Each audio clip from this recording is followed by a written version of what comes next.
यह तो पूरी सृष्टि जानती है कि हनुमान जी प्रभु श्री राम के कितने बड़े भक्त थे।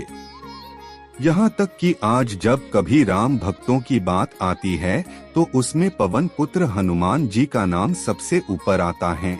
हनुमान जी ने सच्चे मन व पूरी निष्ठा से प्रभु श्री राम की सेवा की व हर परिस्थिति में उनका साथ दिया। श्री राम भक्त होने के साथ साथ हनुमान जी एक बहुत बड़े विद्वान भी थे, जिन्हें सभी वेद शास्त्र कंठस्थ थे।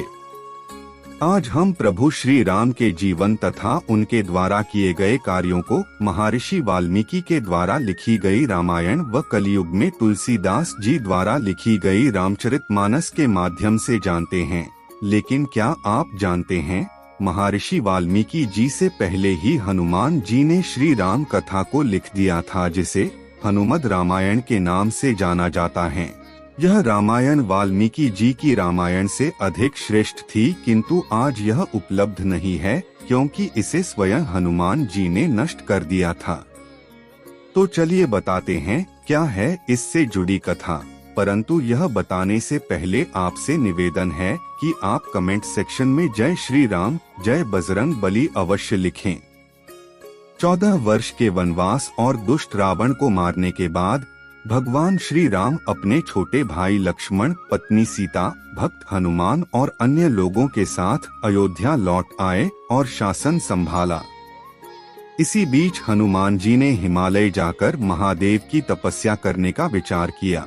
इसी उद्देश्य से वे भगवान श्री राम की आज्ञा से हिमालय चले गए। हिमालय पहुंचने के बाद हनुमान प्रतिदिन भगवान शिव की पूजा करने लगे, लेकिन प्रभु श्री राम के प्रति उनका प्रेम कम नहीं हुआ। इसी प्रेम के कारण वे प्रतिदिन अपने नाखूनों से हिमालय की शिलाओं पर श्री राम संबंधी पृष्ठभूमि लिखने लगे।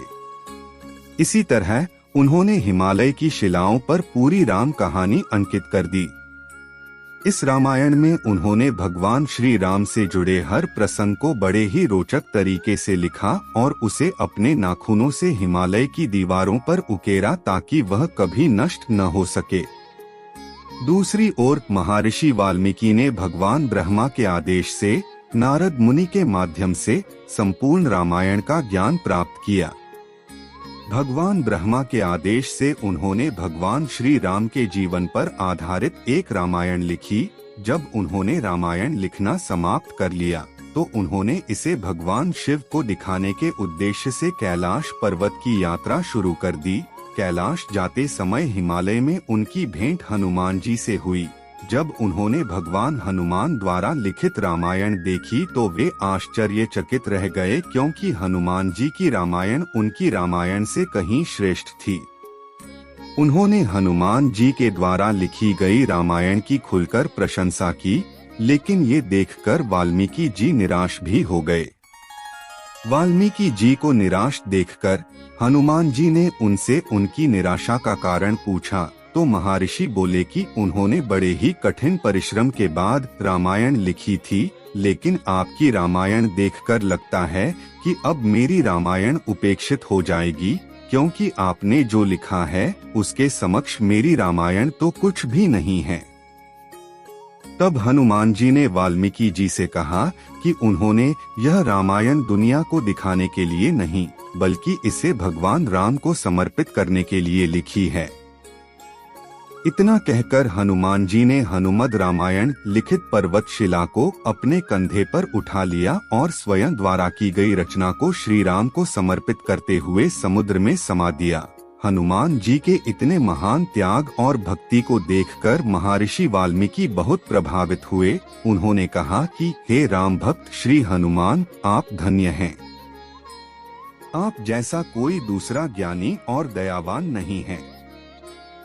हे हनुमान, आपकी महिमा का गुणगान करने के लिए मुझे एक जन्म और लेना होगा, और मैं वचन देता हूँ कि कल युग में मैं एक और रामायण लिखने के लिए जन्म लूंगा, जिसमें हनुमान जी पर एक पूर्ण व्याख्यान भी होगा। इसलिए ही तुलसीदास जी को महर्षि वाल्मीकि जी का पुनर्जन्म माना जाता है, जिन्होंने न केवल रामचरितमानस को आम जन की भाषा में विस्तार से लिखा, अपितु हनुमान चालीसा भी लिखी। बाद में कहा जाता है कि महाकवि कालिदास के काल में एक पट्टिका तैरकर किनारे आ गई थी और विद्वानों द्वारा समझने के लिए इसे सार्वजनिक स्थान पर लटका दिया गया था।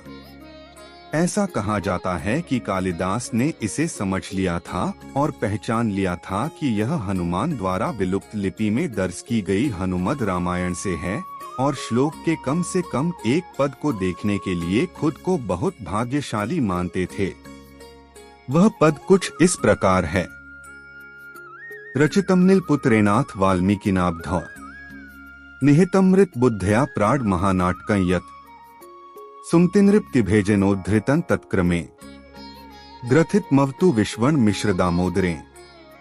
अर्थात इसको पवन कुमार ने रचा और शिलाओं पर लिखा था, परंतु वाल्मीकि ने जब अपनी रामायण रची तो तब यह समझकर कि इस रामायण को कौन पढ़ेगा, श्री हनुमान जी से प्रार्थना करके उनकी आज्ञा से इस महानाटक को समुद्र में स्थापित करा दिया। परंतु विद्वानों से किंवदंती को सुनकर राजा भोज ने इसे समुद्र से निकलवाया और जो कुछ भी मिला उसको उनकी सभा के विद्वान दामोदर मिश्र ने संगति पूर्वक संग्रहित किया। तो मित्रों, आशा आपको आज की यह प्रस्तुति अवश्य पसंद आई होगी। ऐसी और जानकारी के लिए हमारे चैनल को सब्सक्राइब अवश्य कर लें। धन्यवाद।